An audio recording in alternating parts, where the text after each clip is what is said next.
Tani waa Raaqiya Ibraahim, agtaraddii iyo jilaagii caanka ahaa ee qof kastaba jeclaa inuu daawado muuqaaladeeda, balse markii dambe u digarogatay jaajuusadii caanka ahayd taas ee gulgashay gudaha Masar una shaqaynaysay sirdoonka Israa'iil ee Mossad.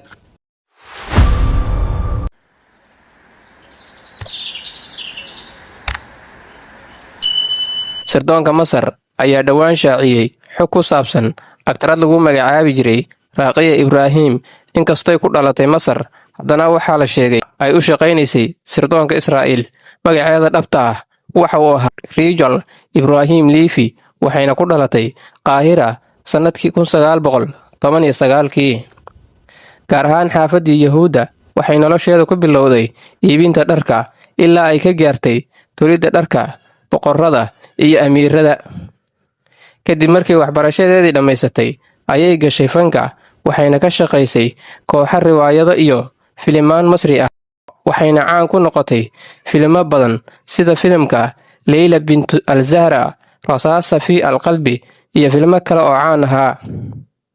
Waxaa la sheegay inay si weyn u taageeri jirtay Israa'iil, isla markaana ay dhiirin gelin jirtay Yuhuudii Masar inay u haajiraan Israa'iil kadib dagaalkii 1948.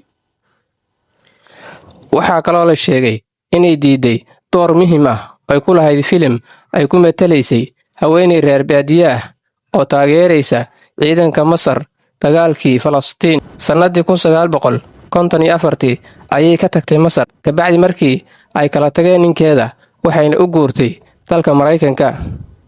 Sidoo kale warbixintu waxay sheegaysaa in lagu eedeeyay inay door muhiim ah ku lahayd dilkii saynisyahanadii Masaarida ahayd Samira Musa sanadkii 1952.